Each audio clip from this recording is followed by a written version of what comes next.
Welcome दोस्तों, एक online nursing classes में आप सभी का स्वागत है। दोस्तों, अगर आपने अभी तक हमारे चैनल को सब्सक्राइब नहीं किया, चैनल को सब्सक्राइब करो और वीडियो को लाइक जरूर करें। आज की क्लास में हम पीडियाट्रिक के कुछ इंपॉर्टेंट पॉइंट थे उनके बारे में बात करेंगे। यह आप बोल सकते हो जो क्वेश्चन आए हुए हैं उनके बारे में, जो इंपॉर्टेंट पॉइंट है वो मैं आपको बताऊंगा। एमसीक्यू तो सोल्व नहीं करवाऊंगा यहाँ पर, मैं आपको जो इंपॉर्टेंट पॉइंट है वो बता दूंगा। अगर आपने अभी तक हमारे चैनल को सब्सक्राइब नहीं किया, चैनल को सब्सक्राइब करो और टेलीग्राम को जरूर ज्वाइन करें, क्योंकि टेलीग्राम पर ही हम क्वेश्चन और जो भी न्यू अपडेट होती है क्लास से रिलेटेड वो मैं वहाँ पर अपडेट, जो चैनल आता है उस वीडियो आता है उससे पहले बता देता हूँ। तो चैनल को जरूर ज्वाइन करें। तो स्टार्ट करते हैं आज की क्लास। आज की क्लास में पीडीए के कुछ इंपॉर्टेंट पॉइंट है। अगर आपने अभी तक हमारी पीडीए की क्लास नहीं ली है तो क्लास जरूर लें। डिस्क्रिप्शन पर प्लेलिस्ट की लिंक है, वहाँ से पीडीए की सारी क्लासें लें और अपनी तैयारी उसको और ज़्यादा मजबूत करें। अगर आपने हमारी सारी क्लासें ले रखी है तो ही ये पीडीए वाले इंपॉर्टेंट पॉइंट है वो आपको अच्छे से समझ में आ जाएंगे और आपका एक टाइप से रिवीजन हो जाएगा पूरी क्लासों का। तो स्टार्ट करते हैं पीडीए की क्लास। फर्स्ट इंपॉर्टेंट पॉइंट, आपने क्वेश्चन देखा होगा, आपका कोई सा एग्जाम दी होती है, एक ईयर का एग्जामिनेशन करते हैं, उसमें 2 साल से 2 ईयर्स अबव उसका एग्जामिनेशन कर रहे हैं। 2 साल का बच्चा उसका एग्जामिनेशन कर रहे हैं ईयर का, तो वो कैसे करेंगे, डाउनवर्ड करेंगे, बैकवर्ड करेंगे, अपवर्ड करेंगे। तो इस टाइप से कन्फ्यूजन करने वाले क्वेश्चन आ जाते हैं, तो आप वहाँ पर कन्फ्यूज ना हो। मैं आपको बताता हूँ। ड्यूरिंग एग्जामिनेशन ऑफ ईयर, कि ईयर का एग्जामिनेशन कैसे करें। तो इसको याद करने के लिए आप 2 ईयर, 2 साल का बच्चा है, 5 साल का बच्चा, उसमें आप कंफ्यूज ना हो। अगर बिलो 3 ईयर्स, एक तो 3 साल से कम है या 3 साल से ज्यादा, अब वो 3 ईयर्स या 3 साल से ज्यादा है, तो बिलो 3 ईयर्स उसमें क्या करना है, 3 साल से कम है यानी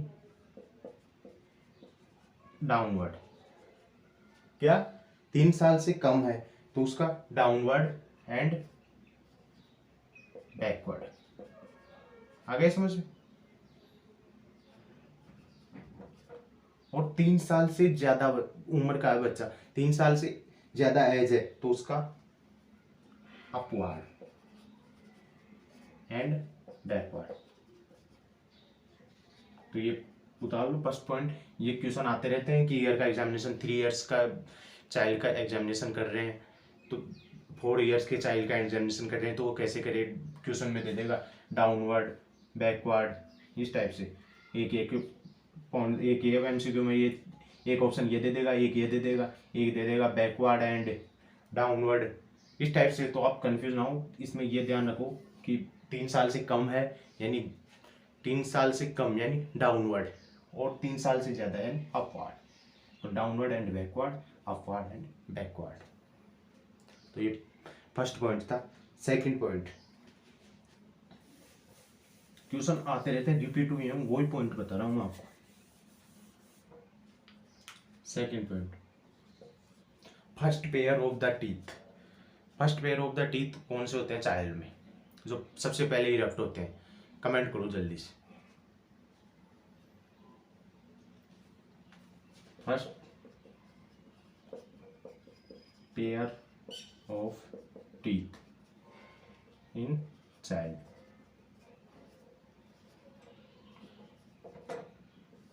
कौन से टीथ फर्स्ट इरप्ट होते हैं, कमेंट करो। कौन से होते हैं, lower central incisor, lower central incisor. कितनी एज पर, 6 मंथ का। जब बेबी 6 मंथ का होता है तो कौन से फर्स्टली कौन से दांत निकलते हैं, फर्स्ट दांत। ये क्वेश्चन इजी है, लेकिन आप एग्जाम आती है या एग्जाम में जब क्वेश्चन आता है तो यही कंफ्यूज कर देता है। तो जो भी इंपॉर्टेंट पॉइंट बता रहा हूँ उनको ध्यान से देखें और ध्यान से नोट डाउन करें। तो लो फर्स्ट पेयर, कौन से दांत होते हैं जो फर्स्टली इरप्ट होते हैं, तो कौन से, लोअर सेंट्रल इंसीजर। कौन सी एज पर, 6 मंथ पर। सेकंड, अगर ये तो फर्स्ट हो गए, फर्स्ट ये इरप्ट होते हैं। सेकंड कौन से इरप्ट होते हैं, अपर सेंट्रल इंसीजर, जब बेबी 8 मंथ का होता है तब अपर सेंट्रल, फर्स्टली कौन से, लोअर सेंट्रल इंसीजर, और सेकंड नंबर पर अपर सेंट्रल इंसीजर। जो लाइफ में जो टीथ आते हैं वो दो टाइप से आते हैं। फर्स्ट आते हैं टेम्परेरी या मिल्क टीथ, उनका फॉर्मूला होता है, फर्स्ट होते हैं मिल्क टीथ, उनका फॉर्मूला होता है 2102 2102। इंसीजर, कैनाइन, प्रीमोलर और मोलर, यानी प्रीमोलर तो एब्सेंट होते हैं, प्रीमोलर एब्सेंट। प्रीमोलर के अलावा कौन से टीथ एब्सेंट होते हैं, कमेंट करो जल्दी से। जो बच्चे होते हैं मिल्क टीथ होते हैं उनमें प्रीमोलर तो एब्सेंट होते हैं, ये देख लो 21 प्रीमोलर तो एब्सेंट होते हैं। और कौन सा टीथ एब्सेंट होता है, थर्ड मोलर, ये भी कुछ याद रख लेना आप, third molar absent, third molar भी एब्सेंट होता है, जिसको हम जो कब इरप्ट होता है, फिर ये इरप्ट होता है जब बेबी, जब एडोलसेंट एज होती है, यानी 18 to 22 ईयर्स पर। इनको विजडम टीथ भी बोलते हैं, कहते हैं ना अक्ल की दाग अब आई है, तो वो wisdom teeth, third molar teeth absent होता है, जो 18 से जब बेबी एडोलसेंट एज में चला जाता है तब इरप्ट होता है ये। और परमानेंट टीथ का तो याद है 2-1 फॉर्मूला, 2-1-2-3 2-1-2-3। मिल्क टीथ होते हैं वो कितने होते हैं, 20, और ये 32। तो ये सेकेंड अपना इंपॉर्टेंट पॉइंट था, याद कर लेना कि फर्स्टली कौन से पेड़ टीथ इरप्ट होते हैं बेबी में, लोअर सेंट्रल इंसीजर 6 मंथ पर, सेकेंड अपर सेंट्रल इंसीजर, और मिल्क दो टाइप के टीथ होते हैं, मिल्क टीथ और परमानेंट टीथ। मिल्क टीथ में फॉर्मूला होता है 2102 2102, यानी प्रीमोलर एब्सेंट होते हैं, और कौन सा, थर्ड मोलर एब्सेंट होता है, जो 18 to 22 ईयर्स पर इरप्ट होता है, थर्ड मोलर, विजडम टीथ बोलते हैं इनको। अब थर्ड इंपॉर्टेंट पॉइंट, अगर बेबी को किस किया तो उसमें साल्टी साल्टी टेस्ट आ रहा है, तो कौन सी कंडीशन के कारण आता है, क्वेश्चन पुटअप कर रहा हूँ मैं। अगर बेबी को किस किया आपने, तो जो साल्ट यानी NaCl वाला, नमक का जैसा वो स्वाद आता है, वो किसके कारण आता है, कौन सी कंडीशन होती है वो, थर्ड, ये salty taste of kissing the baby किसके कारण आता है, सिस्टिक फाइब्रोसिस। सिस्टिक फाइब्रोसिस के कारण बेबी का जब किस करते हैं तो साल्टी टेस्ट आता है। तो ये कंडीशन क्या होती है, ये ऑटोसोमल रिसेसिव डिसऑर्डर होता है, जिसमें एंडोक्राइन एक्सोक्राइन ग्लैंड एब्नॉर्मलिटी हो जाती है। किसके कारण, exocrine gland abnormality.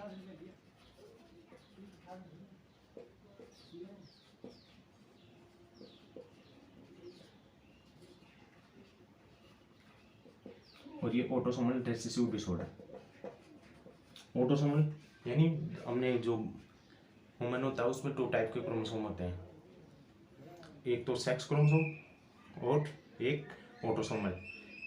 Sex chromosome के अलावा तो उनका डिसऑर्डर होता है 7th क्रोमोसोम पे।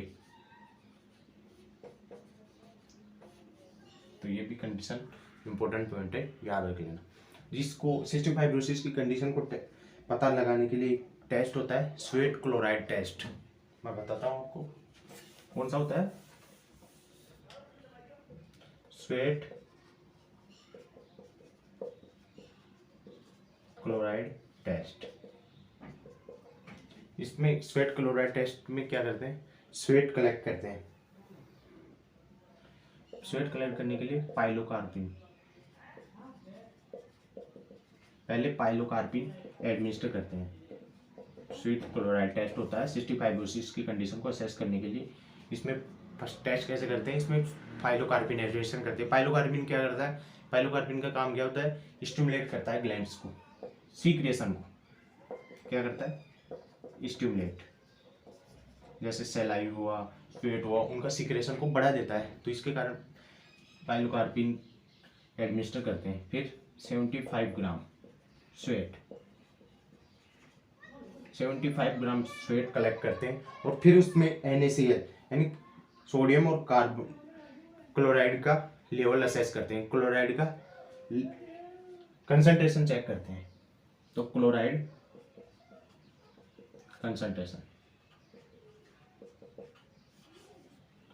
अगर क्लोराइड कंसंट्रेशन 40 मिली इक्विवेलेंट पर लीटर, अगर 40 मिली इक्विवेलेंट पर लीटर आ रही है क्लोराइड की कंसंट्रेशन, तो वो कौन सा होगा? Negative test.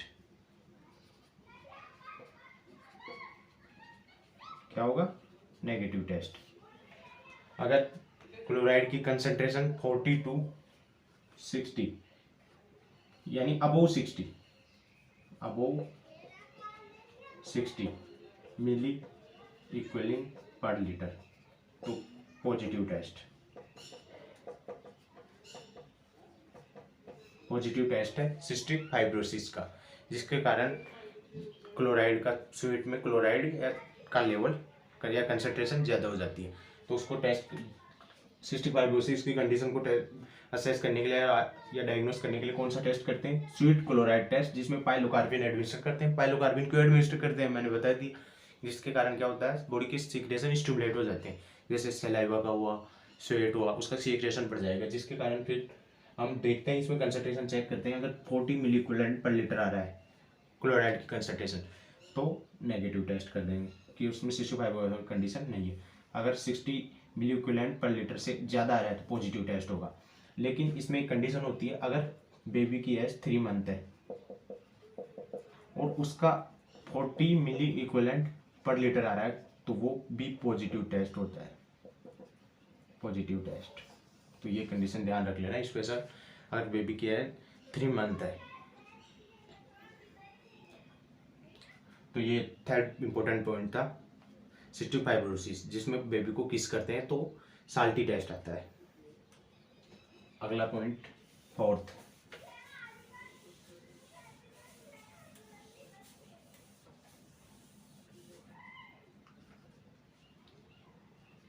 क्वेश्चन में आ जाता है कभी कभी एग्जाम में, फीमोसिस होता क्या है? ये फीमोसिस, उसमें ऑप्शन में डाल देंगे कि स्पर्म के एब्सेंट, या कोई से भी ऑप्शन डाल देंगे, स्पर्म मोर्टेलिटी एब्सेंट, तो वो इससे रिलेटेड नहीं होता। फीमोसिस यानी इसमें दिमाग ज़्यादा मत लगा लेना, मोर्टेलिटी मोसिस, वो इससे बिल्कुल भी मिलान नहीं खाते ये चीज़ें। तो फीमोसिस क्या होता है? इसमें retraction of the four skin, when retraction of foreskin of difficult, इसमें क्या होता है? ये पेनिस है, पेनिस है और ये पेनिस के ऊपर की स्किन है, तो ये पीछे चल जाएगी नॉर्मल पेनिस में, तो स्किन का रिट्रैक्शन हो जाएगा। लेकिन फीमोसिस वाली कंडीशन में क्या होता है? फीमोसिस वाली कंडीशन में क्या होता है? ये स्किन, पेनिस वाली ऊपर की स्किन होती है, ये अगर पीछे चले जाएगी ना, तो वो फिर आगे नहीं आ पाएगी, यहीं पर रह जाएगी। Four skin, retraction of the four skin is difficult या इम्पॉसिबल, तो वो कंडीशन होती है फीमोसिस। समझ में आ गया?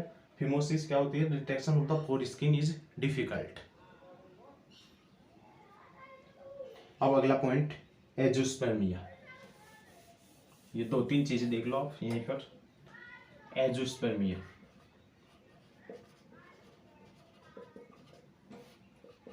एजोस्पर्मिया, इसमें क्या होता है? स्पर्म एब्सेंट,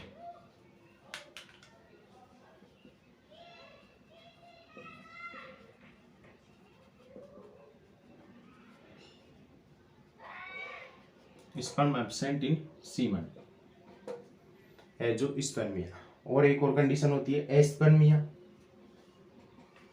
एजोस्पर्मिया, इसमें तो स्पर्म एब्सेंट होते हैं सीमन में, एस्पर्मिया। इसमें सीमन ही एब्सेंट हो जाता है।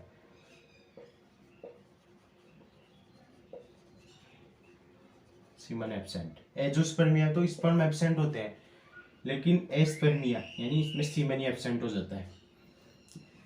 तो इंपॉर्टेंट पॉइंट था 4th नंबर। अब अगला पॉइंट,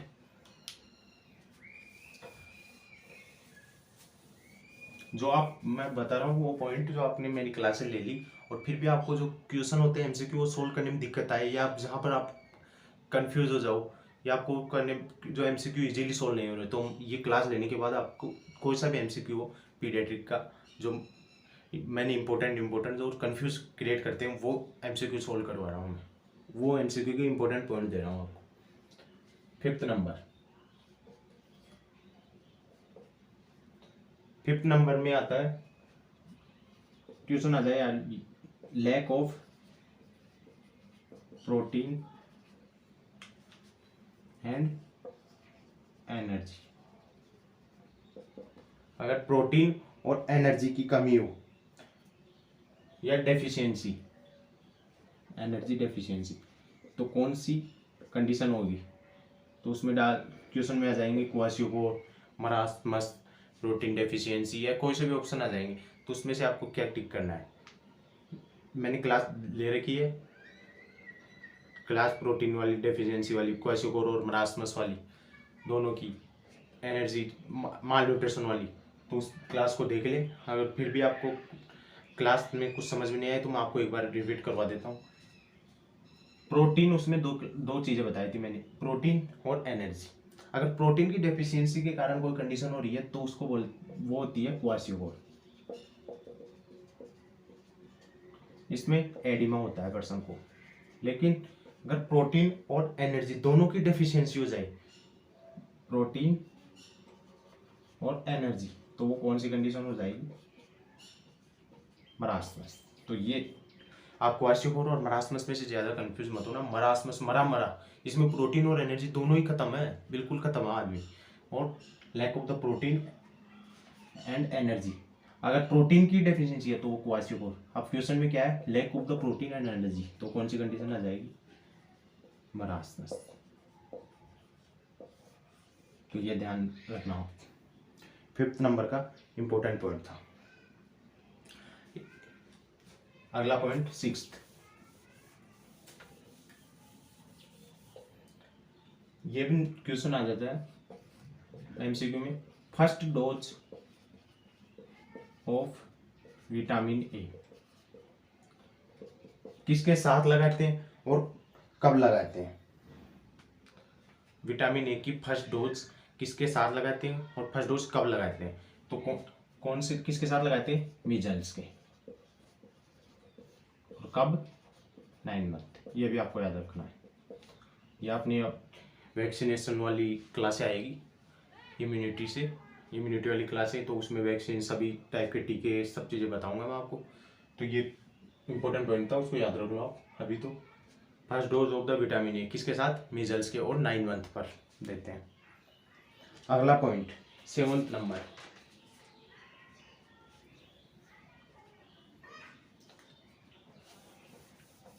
ये इंपॉर्टेंट क्वेश्चन है, हर बार क्वेश्चन आता है इससे रिलेटेड। इसमें दे देगा आपको कि अगर कोई बेबी है, उसका वेट 6 मंथ पर इतना है, या उसका जब बेबी का बर्थ हुआ तब उसका वेट 4 kg है, तो 2 ईयर पर कितना होगा, 1 ईयर पर कितना होगा। तो ये मैं आपको बताता हूँ। ये अपनी पीडियाट्रिक की इंट्रो वाली क्लास थी, पीडियाट्रिक की क्लासें हैं, उसमें ये पूरा चीज़ें बता रखी है मैंने। Weight, height, mid arm circumference, head circumference किस हिसाब से बढ़ते हैं, क्या होता है, वेट कब दुगना हो जाता है, वो सभी क्लास ले लें, आपको अच्छे से समझ में आ जाएगा, इजीली बता रहेगा।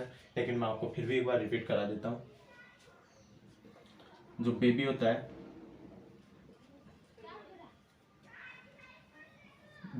उसका वेट 6 मंथ पर डबल हो जाता है। अगर कोई बेबी 4 kg का है तो 6 मंथ पर 8 kg हो जाता है। 1 ईयर पर 3 टाइम, 2 ईयर पर 4 टाइम, 3 ईयर पर 5 टाइम, और 5 ईयर पर 6 टाइम, और 7 ईयर पर 7 टाइम, 10 ईयर पर 10 टाइम। इस हिसाब से वेट बढ़ता है। तो आपको क्वेश्चन में आ जाए 4 kg है तो उसका 1 ईयर पर कितना होगा। 1 ईयर पर देखो 3 टाइम हो जाएगा, 4 × 3 12 kg। अगर 4 ईयर पर पूछे तो 4 ईयर पर कितना हो जाएगा। अगर बेबी का वेट 3 kg है तो 4 ईयर पर कितना हो जाएगा। 2 ईयर पर 12 है, और 3 ईयर पर 15, और 5 ईयर पर 18। तो 15 और 18 के बीच में से ऑप्शन देख लेना, इस हिसाब से याद रखना। और इसके लिए मैंने वो बताया था कि बेबी का फर्स्ट 3 मंथ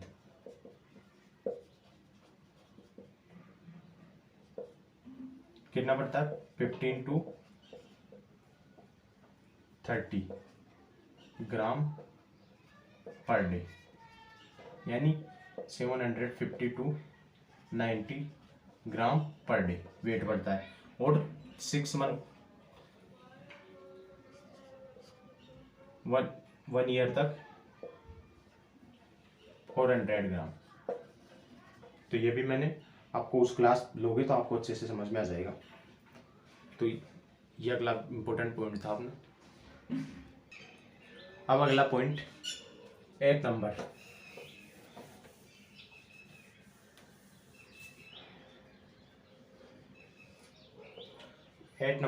इसमें प्ले ग्रुप से, यानी 1 ईयर का चाइल्ड है, 2 ईयर का चाइल्ड है, वो कौन से प्ले ग्रुप में खेलेगा, उसमें आ जाएंगे सोलिटरी, पैरेलल, एथलेटिक, इस हिसाब से ऑप्शन आ जाएंगे।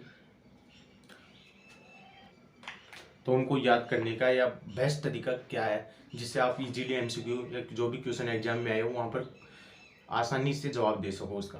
तो प्ले ग्रुप से रिलेटेड सारे क्वेश्चन हो जाएंगे आपको। मैं एक ट्रिक, ये 2 मिनट आप इसको ध्यान से देख लेना। स्पाइसा,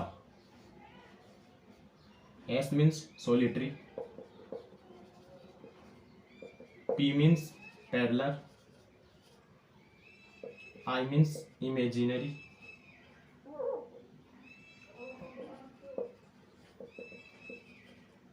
C means cooperative,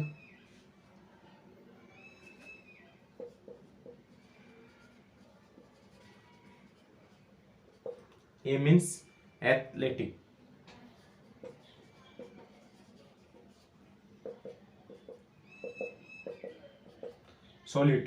सोलिटरी यानी अकेला खेलेगा।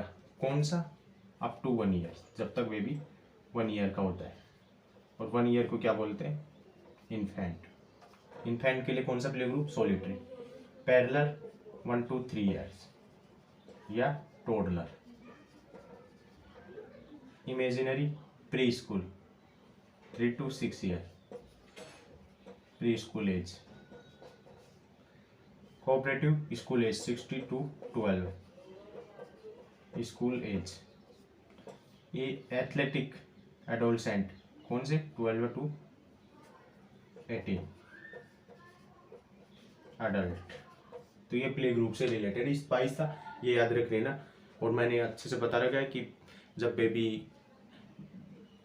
1 ईयर तक होता है, यानी 1 मंथ जब बेबी का जन्म होता है तो 1 मंथ तक उसको नियोनेट, उसमें 2 टाइप से, अर्ली नियोनेट 7 डेज तक तो, और 7 to 28 डेज तक नियोनेट, लेट नियोनेट। फिर 1 मंथ to 1 ईयर इन्फेंट बोलते हैं, 1 ईयर to 3 ईयर तक toddler, 3 year to 6 year pre school, 6 to 12 year school, 12 to 18 adolescent. और इस हिसाब से उसके प्ले ग्रुप्स को याद कर सकते हो। ये याद कर लो स्पाइसा, कोई सा क्वेश्चन आ जाएगा उसमें आपको बिल्कुल कंफ्यूज नहीं होना। स्पाइसा याद रख लेना, solitary, parallel, imaginary, cooperative and athletics. अब इससे रिलेटेड सारे एमसीक्यू सोल्व करना, आपको इजीली सोल्व होंगे और मजा हो रहा है आपको।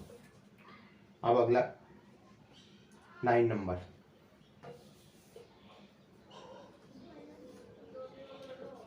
नॉर्मल हेड सरकमफेरेंस, कि बेबी की नॉर्मल हेड सरकमफेरेंस कितनी होती है। आप कमेंट करो जब तक। Normal head circumference. ये क्वेश्चन आ जाए कितनी होती है, चेस्ट सर्कमफेरेंस कितनी होती है 30 to 33 और हेड सर्कमफेरेंस 33 to 35 सेंटीमीटर। जो पीडीए वाली क्लास है उसमें मैंने अच्छे से आपको पीडीए के असेसमेंट होता है उस क्लास में अच्छे से बता रखा है मैंने। अगर क्लास नहीं ली तो डिस्क्रिप्शन पर प्लेलिस्ट की लिंक मिल जाएगी, वहाँ से पीडीए की सारी क्लासें ले लो आप। उसके बाद आप एमसीक्यू सॉल्व करो, क्योंकि ऐसे याद रटने से कुछ नहीं होगा, बिल्कुल फ़ायदा नहीं है। आपने जो क्वेश्चन यहाँ पर किए वो अलग आ जाएगा, तो रटने से तो कुछ फ़ायदा नहीं है। आप सारी क्लासें लो, फिर अच्छे से आप एमसीक्यू सॉल्व करो, तब आपका टॉपिक बिल्कुल क्लियर हो जाएगा। अब मैंने प्ले ग्रुप वाला टॉपिक बताया, तो उससे रिलेटेड 20 क्वेश्चन सॉल्व करो अपने आप। उससे कोई सा क्वेश्चन आएगा आप एग्जाम में बिना गलती किए आसानी से सॉल्व कर दोगे उस क्वेश्चन को। तो इस हिसाब से टॉपिक क्लियर करो, फिर एमसीक्यू बोलो, आपका टॉपिक बिल्कुल क्लियर हो जाएगा। तो हेड सर्कमफेरेंस के लिए मैंने बताया था कि 33 to 35 सेंटीमीटर होता है और 1 ईयर पर 45 सेंटीमीटर हो जाती है। और ये किस हिसाब से ग्रोथ करती है, फर्स्ट 3 मंथ, पहले 3 मंथ में कितनी 2 सेंटीमीटर, कितनी 2 सेंटीमीटर पर मंथ। फिर 3 to 6 मंथ तक 1 सेंटीमीटर पर मंथ, और 6 to 12 मंथ, 6 to 12 मंथ तक 0.5 सेंटीमीटर पर मंथ। तो हो गई ना 6, 3 और 3 कितनी हो गई 12, और 1 ईयर पर कितनी हो जाती है 45 सेंटीमीटर। तो हेड सर्कमफेरेंस का टॉपिक बिल्कुल अच्छे से याद कर लेना, रिपीट होते रहते हैं क्वेश्चन। नॉर्मल हेड सर्कमफेरेंस कितनी होती है 30 to 35 सेंटीमीटर।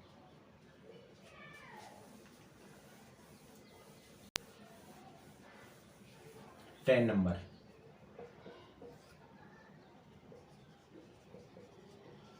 मैकवन साइन कौन सी कंडीशन से रिलेटेड है, ये भी क्वेश्चन आता रहता है। मैकवन साइन, पहले तो देखो मैकवन साइन होता क्या है, बताओ मैकवन साइन क्या होता है, कमेंट करो। मैकवन साइन होता है हाइड्रोसिपेलोस वाली कंडीशन से रिलेटेड है, जिसमें अगर हेड का परक्यूजन करते हैं तो क्रैक्ड पोर्ट साउंड, कौन सी कंडीशन से रिलेटेड है, हाइड्रोसिपेलस, जिसमें हेड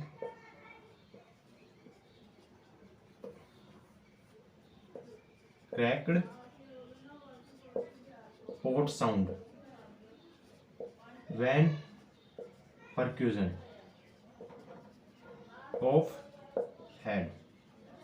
तो ये मैकवन साइन किससे रिलेटेड है, इस टाइप से क्वेश्चन आता है। कौन सी कंडीशन से, हाइड्रोसिपेलस वाली कंडीशन से रिलेटेड होता है। हाइड्रोसिपेलस वाली कंडीशन, हाइड्रोसिपेलस वाला भी अपना टॉपिक बिल्कुल सेपरेट टॉपिक है, जिसका वीडियो प्लेलिस्ट में है, आप अच्छे से देख लें वहाँ पर। ये भी 2 टाइप का होता है, कम्युनिकेटिंग एंड नॉन कम्युनिकेटिंग, और इसका फ्लो और क्या क्या एबनॉर्मलिटी होती है, किसके कारण क्या क्या इटियोलॉजी है इसकी, क्या क्या बॉडी पर इफेक्ट करता है, वो सभी साइन सिम्टम्स सभी की टॉपिक मैंने अच्छे से बता रखा है। तो हाइड्रोसिपेलस वाली क्लास भी जरूर ले लें।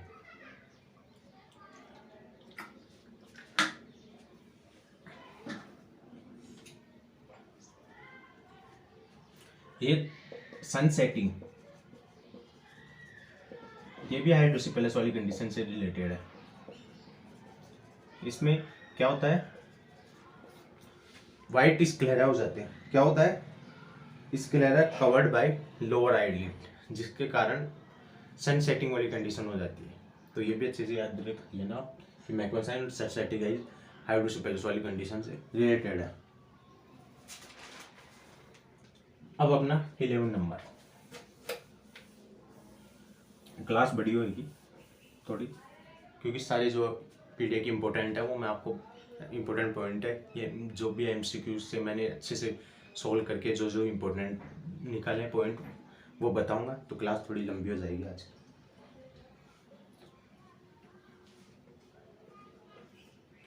फिजियोलॉजिकल जॉन्डिस कब अपीयर होता है, ये भी क्वेश्चन आता रहता है कि उसमें ऑप्शन दे देगा कि बिफोर मतलब बर्थ के 24 आवर्स बाद में, आफ्टर 20 और before 24 hours, after 24 hours birth, इस टाइप से एग्जांपल दे देगा। तो फिजियोलॉजिकल जॉन्डिस कब होता है, तो जॉन्डिस वाली क्लास अपनी सेपरेट है, वहाँ पर आप अच्छे से जॉन्डिस की कंडीशन क्लास को लें, उसके नोट्स बनाएं, उसको अच्छे से पढ़ें, फिर आपका इजीली क्वेश्चन सॉल्व हो जाता है, अभी तक जवाब आ जाता है आपका। फिजियोलॉजिकल जॉन्डिस कब अपीयर होता है, आफ्टर 24 आवर्स आफ्टर बर्थ। और इसमें बिलिरुबिन का लेवल, नॉर्मल बिलिरुबिन लेवल कितना होता है 0.22 अपने बॉडी में 1.2 mg/dl, और चाइल्ड्स में 5 mg/dl। और फिजियोलॉजिकल और पैथोलॉजिकल दो टाइप का होता है जॉन्डिस। फिजियोलॉजिकल में 15 mg यानी बिलिरुबिन का लेवल 15 mg से कम है, बिलो 15 mg, तो वो कौन सी कंडीशन है, फिजियोलॉजिकल। और above 15 mg, sorry 15 mg and above 15 mg/dl, तो वो पैथोलॉजिकल जॉन्डिस। तो क्लास ले लें आप जॉन्डिस वाली, अगर आपने अभी तक क्लास नहीं ली, और फिर जॉन्डिस वाले क्वेश्चन को सोल्व करें। मैंने तो एक कोई पॉइंट बताया उसमें से, आप क्लास ले, फिर जॉन्डिस से रिलेटेड एमसीक्यू बहुत सारे सोल्व करें, तब आपका टॉपिक एकदम क्लियर हो जाएगा। अब अगला पॉइंट, फ्लैंक साइन किससे रिलेटेड है, बताओ आप।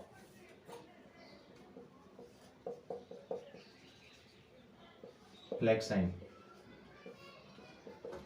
फ्लैग साइन किससे रिलेटेड है, फ्लैग साइन रिलेटेड ऑप्शन में दे देगा क्वाशियोगोर, मरास्मस, हाइड्रोसिपेलस, सिस्टिक फाइब्रोसिस, कोई सा भी एग्जांपल दे देगा। तो आपको फ्लैग साइन किससे रिलेटेड है, माल न्यूट्रिशन वाली क्लास ली होगी तो आपको पता होगा, क्वाशियोगोर इजी है। इसमें क्या होता है, हाइपो और hyper pigmentation of the hair, यानी दो टाइप के बैंड आ जाते हैं। जैसे एक ये हेयर है, उसमें दो टाइप के दो कलर दिखने लग जाएंगे इस टाइप से, तो ये कौन सा है, फ्लैग साइन, ये फ्लैग साइन वाली कंडीशन है। तो ये भी इम्पोर्टेंट है, इसको भी अच्छे से याद रखना आप। अगला पॉइंट, बेबी में वीनिंग कब स्टार्ट करना चाहिए। पहली बात तो वीनिंग होती क्या है, जब बेबी का बर्थ होता है उसके बाद उसको मिल्क ही पिलाते हैं, लेकिन फिर कुछ टाइम बाद एक्स्ट्रा जो भी खिलाते हैं, जैसे कुछ भी गांव में राबड़ी बोलते हैं, वो खिला दिया, या एक्स्ट्रा फ्लूइड्स या एक्स्ट्रा डाइट जो भी देते हैं मिल्क के अलावा, उसको वीनिंग बोलते हैं। तो वीनिंग स्टार्ट कब करनी चाहिए, स्टार्ट ऑफ वीनिंग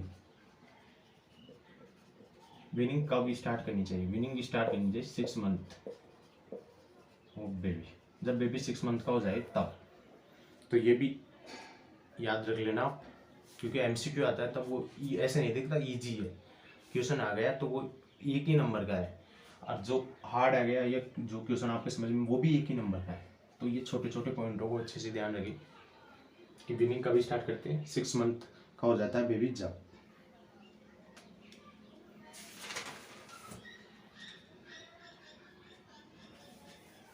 अगला पॉइंट,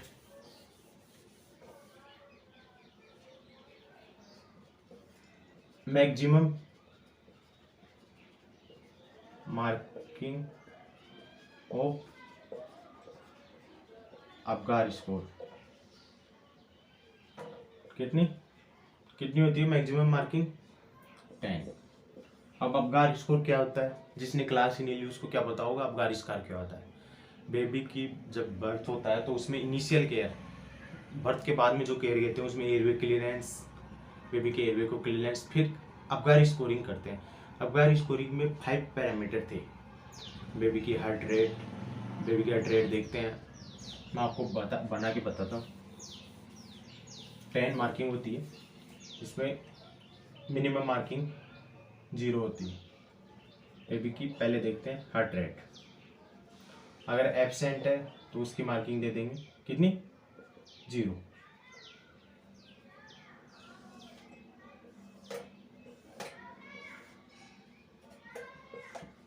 अगर हार्ट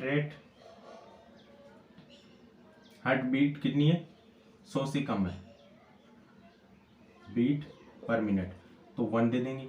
अगर 100 से ज़्यादा है तो 2 दे देंगे। First heart rate, second respiration, absent है तो 0, अगर स्लो है एंड इरेगुलर तो 1, और रेगुलर एंड नॉर्मल कंटिन्यूस तो उसको 2 दे देंगे। बेबी की इसी टाइप से उसकी मसल टोन देखेंगे, बेबी का स्किन का कलर देखेंगे, इस टाइप से अबगार स्कोरिंग करते हैं। तो ये अबगार स्कोरिंग वाली अगर आपने क्लास नहीं ली तो क्लास ज़रूर लें, और जो ये पीडियाट्रिक के इम्पोर्टेंट पॉइंट थे उनको अच्छे से आप नोट डाउन कर लें। और टेलीग्राम चैनल को अभी तक ज्वाइन नहीं किया, टेलीग्राम चैनल को ज्वाइन करें। आज क्लास यहीं पर ख़त्म होती है। और अगर आप एक वीडियो देख लेते हो, कमेंट कर देते हो, लेकिन वीडियो को लाइक नहीं करते, अगर आपको वीडियो अच्छा लगे तो लाइक ज़रूर करें। धन्यवाद।